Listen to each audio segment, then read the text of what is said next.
हर जगह है। अच्छा, जापान में जाओ आप। जापान का कैसा कल्चर है? जापान में एक मंदिर सा है, उसमें एक वो बना रखा है, पत्थर के बीच में छेद। एक चिट्ठी लो, उस चिट्ठी पे अपनी इच्छा लिखो, भाई चौंक जाओगे आप। उस चिट्ठी पे अपनी इच्छा लिखो और उस पत्थर के छेद में से निकलो। पतला सा है, पतला आदमी निकल सकता है, मोटा आदमी नहीं निकल पाएगा, ये निकल जाएंगे, ठीक है, लेकिन डोले पिसकाने पड़ेंगे। उसमें से निकलो, वापिस आओ और वो चिट्ठी चिपका दो। वो मानते हैं इच्छा पूरी हो जाएगी। और लोगों ने भाई क्या क्या लिखा हुआ था, मैं चाहती हूँ उसकी जिंदगी बर्बाद हो जाए, मैं चाहता हूँ उसका ब्रेकअप हो जाए, मैं चाहता हूँ वो लड़की मेरे बस में आ जाए। Mainly relationship issues, but negative, too much negative. Japan एक ऐसा देश है जिसके बारे में बोला जाता है कि यहाँ आपको कुछ भी मिल सकता है। Anything you think about you can get it in Tokyo, Japan. वहाँ पे यूज्ड पैंटीज तक बिकती हैं, ऐसी अफवाह है। हाँ, एक यात्री डॉक्टर भाई आए थे, वो बता रहे थे कि वेंडिंग मशीन में से निकलती है। मैंने खोजी, मुझे मिली नहीं वो कभी। मैं एक दिन खोजने निकला, है कहाँ ये वेंडिंग, कौन सी वेंडिंग मशीन है यार? कहाँ है ये? पर वो छुपी भी रहती हैं चीजें। लेकिन इन जनरल वहाँ पे फैंटेसी की सारी चीजें मिल जाएंगी आपको। क्या जो फैंटेसी देखा? आप सोच सकते हो। वहाँ पे लव होटल्स खुले हुए हैं यार, लव होटल्स। बड़े तगड़े चीज होती है वो। अरे मैं तो गलती से घुस गया था एक बार लव होटल में, मुझे क्या पता लव होटल है। मैं तो कमरा देखा, सुंदर लग रहा, लाल रंग का कमरा है, गोल बेड है, बाथिंग टब है रूम में, चेयर वेयर रखी है अजीब सी, पोल वोल बने हैं। मैं कैसे में रहेंगे आज रात को? अब मैं गया, कह रहे आप अकेले हो? हाँ अकेले हो, हाँ सच में कोई नहीं आपके साथ? नहीं, एंजॉय योर स्टे। तो अंदर किया, मैंने लाइव स्ट्रीम ऑन कर दिया। गाइस देखो कितना सुंदर कमरा है। बोले भाई तुम रेड रूम में आ गई। अपने साथ ही करोगे क्या? मुझे नहीं पता क्या। ऐसा गोल बेड, कमरे के अंदर बाथरूम, उसमें नंगे नहा सकते हो आप, पोल्स बने हुए डांसिंग करने के। मुझे बाद में समझ आया, अच्छा ये था क्या ये। तो जापान में ऐसे फैंटेसी रूम होते हैं, आप 2 घंटे के लिए बुक करो, उसमें अंदर सारी फेटिश होंगी, आपको हथकड़ी वगैरह बनाएंगे। आप अपने कपल से जा सकते हो, मतलब अपने कपल में कुछ भी कर सकते हो। तो जापान में पता लगा एक ऐसा गांव है जहाँ पे इंसान नहीं रहते, इंसान छोड़ चुके हैं। और उन इंसान के बदले एक बूढ़ी औरत ने उन सबके नाम की गुड़िया बना दी, इंसान के साइज की, पुतले। वो बुढ़िया वहीं रहती है? वो बुढ़िया दिन में वहीं रहती है, रात को चली जाती है। रात को वहाँ कोई नहीं रहता, नथिंग। और वहाँ पहुँचना थोड़ा डिफिकल्ट है, आपको ट्रेन या बस, लोकल टैक्सी बदल के जाना पड़ेगा, इसलिए लोग अवॉइड करते हैं। पर आपको कैसे पता चला इसके बारे में? मैं तो चैट जीपीटी से पूछ रहा था जापान में क्या क्या खास है। उसने कहा स्केयर करो विलेज। मैंने कहा अब ये तो, but no one does it. अब तो करना ही है, मना कर रहे हो तो करना ही है। तो मैं पहुंचा, भाई साहब 4:30-5 बजे मैं पहुंचा, और मैं देख के हैरान हो गया था भाई। मैं दिन में देख के हैरान हो गया था कि ऐसे सड़क किनारे 4 लोग खड़े बात कर रहे हैं। मैंने देखा 4 लोग कौन है ये, देखा गुड़िया थी वो तो। दे लुक रियल मैन, उनके बाल हैं, हर बंदे का कैरेक्टर है, ड्रेस है, हर बंदे की स्टूडेंट होगा, टाई होगी, वो साइकिल पे खड़ा होगा बंदा, साइकिल असली उसके नीचे लगा रखी, तो बड़े बड़े मतलब वो पपेट्स बना रखे प्रॉपर हैं। साइज के हैं। और मैं जब पहुंचा तो मैंने कहा वेरी गुड, अच्छा है, चलो देख लिया, हो गया, वापस चलते हैं। बोले अब तो लास्ट बस तो चली गई। और वो सन्नाटा, सब चले गए। मैनिक्विन टाउन लग रहा है एक तरीके क्या का। लग रहा मैनिक्विन टाउन, जो ये ये क्या होता है पुतले जो होते हैं, मैनिक्विन। मैंने इस बारे में सुना नहीं। हाँ, ये भी कहते हैं उनको, मतलब कि वही प्लास्टिक के पुतले टाइप। प्लास्टिक के नहीं, वो क्या करती थी, वो असली अखबार भर के उनके अंदर, वो देवर फ्लेक्सिबल। तो अब वहां से सब गायब। 5 बजे मैं कहा वापस कैसे जाए, सब गायब। और फोन में उनकी बैटरी गिरने लगी, दिन गिरने लगा। तो मैंने अपना बैग कहीं रख दिया सड़क किनारे, कोई था ही नहीं, डर। और जापान में डर लगता भी नहीं ऑनेस्टली।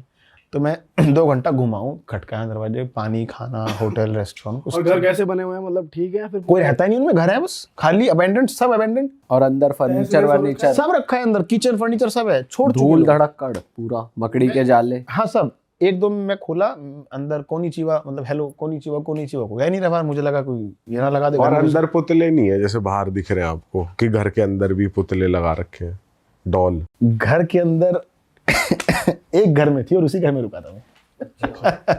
2 घंटे में घूमा भाई, पानी तो मिल जाए। तो वहाँ एक नदी सी वो बह रहा था, नाला सा, और उसमें बुढ़ा अंकल खड़ा था। मैंने कहा अंकल पानी। 2-3 किलोमीटर आगे जाके अंकल ने पानी दे दिया। मैं कहा चलो एक बुढ़ा तो है अभी, ठीक है। मैं वापस 3 किलोमीटर आया बैग देखने अपना, तो मैंने एक घर खोला। उसमें अंदर कम से कम 50 गुड़ियाँ थी, अलग अलग सबके रोल थे। मैंने कहा मुझे क्या मतलब है, गुड़िया है बैठी अपना ऐसे करके, मुझे क्या मतलब है। मैंने वहाँ फ़ोन चार्ज लगाया, बिजली थी वहाँ, और मैं बैठ के सोचने लगा अब क्या करें। अच्छा भाई, पहले वो जो आपको बूढ़े अंकल मिले उनसे आपने बात नहीं करी? और बस पानी लिया चला गया, क्योंकि इंटरनेट अच्छा काम नहीं कर रहा था, भाषा आती नहीं थी। मैंने तो कहा हाथ जोड़े, थैंक यू जी। ओके। बस मैं उससे पूछा था खाना है क्या कुछ, तो वो समझ नहीं पाए थे। मैंने कहा चलो निकल रहे हैं यहाँ से। अब मैं 7 बजे वापस आया तो एक आंटी आती है, बोलती है बेटा अब तो जाना पड़ेगा आपको, लॉक लगा रहे हैं। मैंने कहा कहाँ जाना पड़ेगा, जहाँ मर्जी जाओ।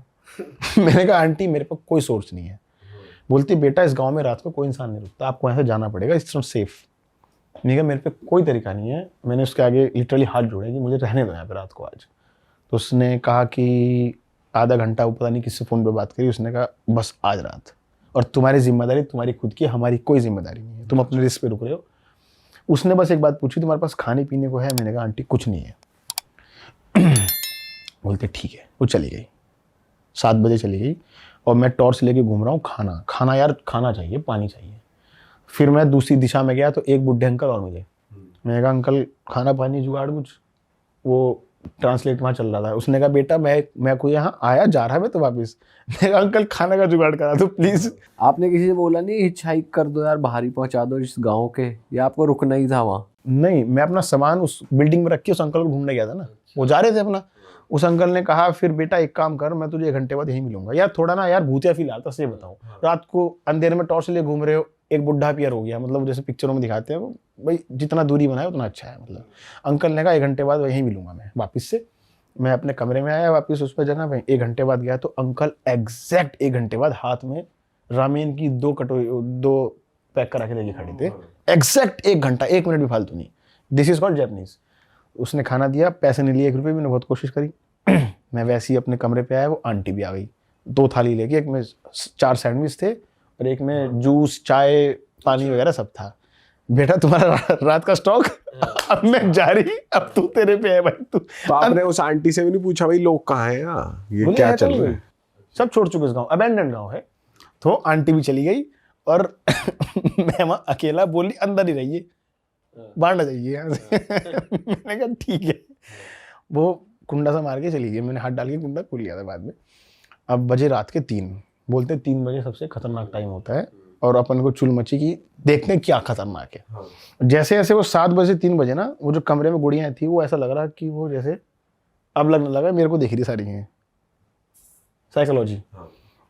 तो मैं रात को 3 बजे वहां से टॉर्च लेके निकला, शॉल पहन के। तो ठीक है, पहली बात तो मुझे मेरी परछाई से डर लग रहा था। सही बात है। अब वहाँ झुंड में गुड़िया खड़ी है। अब एक बार को एहसास हो कि कोई इंसान है, पूछ लूं भाई क्या चक्कर है। तो वो बोले अंकल अंकल तो गुड़िया है। फिर वहाँ पे एक बस स्टॉप है जहाँ पे 6 लोग बैठ के वेट कर रहे हैं। तो थोड़ा घबराहट बढ़ती गई। 3 बजे इतने गुड़िया, कहाँ जाऊँ ऐसे कर करके मैं जब गोल घूम के आया, फिर एक नदी बह रही थी, बिल्कुल ऐसा प्लॉट था, एक नदी बह रही है, कच कच कच कच, उस पर पुल है, पुल के उस पार एक बिल्डिंग है जहाँ पूरा अंधेरा है। मैंने कहा यहाँ तो जाना है, देखा जाएगा, मर जाएंगे। पर मजा आ रहा है। अभी तक डर नहीं लग रहा है। तो मैं टॉर्च लेके उधर गया। अच्छा आप एक बात बताओ, जब भी भूत की या ऐसे इंसिडेंट होते हैं, सबसे रिस्की चीज क्या लगती है आपको? हर किसी को उस मोमेंट में क्या करने से डर लगता है? पीछे मुड़ने से। यही था बस सारा खेल। मैं वो पुल पार करके गया, वो एक स्कूल था, उस स्कूल में 300 गुड़ियाँ थी कम से कम, बच्चे, पेरेंट्स, प्रिंसिपल, और पूरा अंधेरा गुप, और मैं टॉर्च लेके घूम रहा हूँ अंदर। पीटीएम देख रहे हो? भाई अंदर जैसे गया, एक गुड़िया शायद ऊपर से वो गिर गई, लटकी थी, हल्की सी हिल गई, और मेरे मुंह से तुरंत निकला जय हनुमान ज्ञान गुण सागर। और इसके बाद याद ही नहीं आ रहा कुछ। प्रैक्टिकल और थ्योरी में फर्क है ना। जय हनुमान ज्ञान गुण सागर, जय कपीस थी गुसागर। उसके बाद क्या था? उसके बाद क्या था, भगोया भागना शुरू किया तो गेट फंसने लगा, गेट खराब हुआ। वो मुझे क्या पता, वीडियो में मैं खोल रहा हूँ, गेट खोल ही रहा हूँ। तो उसे लात मार के खोला। तो मैं धीरे धीरे जा रहा हूँ, और मन तो कर रहा है पीछे मुड़ के देखूं हो क्या रहा है, लेकिन हिम्मत नहीं हो रही। तो मैंने अपना कैमरा ऑन करा ऐसे, उसके लेंस में देख रहा हूँ पीछे कोई आ तो नहीं। तो भाग के जाके मैंने पुल क्रॉस करा, कमरे की कुंडी मार के लाइटें बंद करके मैं अंदर सो गया। वो वीडियो इतनी वायरल गई थी कि कोई बंदा वहां रात को रुक के नहीं आया आज तक कभी, ऑन कैमरा। ऑफ कैमरा मुझे नहीं पता। और ये नहीं पता लगा कि क्यों गए लोग वहाँ वो गांव छोड़ के? ये बोलते हैं कि उस गांव से सारे लोग शहर में शिफ्ट हो गए थे, और कुछ वहां पे दिक्कत आई थी, इससे सब लोग छोड़ने शुरू कर दिए। उस औरत को दुख फील हुआ कि मैं एक याद बनाऊंगी सबकी, और उस याद के चक्कर में चीज बना दी। अरे वाह, आपने ये वीडियो यहाँ तक देख ली भाई, तुमने हमारी मेहनत सफल कर दिया। तुम ही लोग हो असली रियल हिट। और अगर आपको बहुत मजा आ रहा है ऐसी क्लिप्स में, ऐसी वीडियोस में, तो फटाफट जाइए प्लेलिस्ट पे, बिंज वॉच कीजिए, सारी वीडियोस देख डालो और मौज काटो। That is it. हम मिलेंगे नए पॉडकास्ट में, नए क्लिप में। Till then bye bye, see you, take care, do subscribe.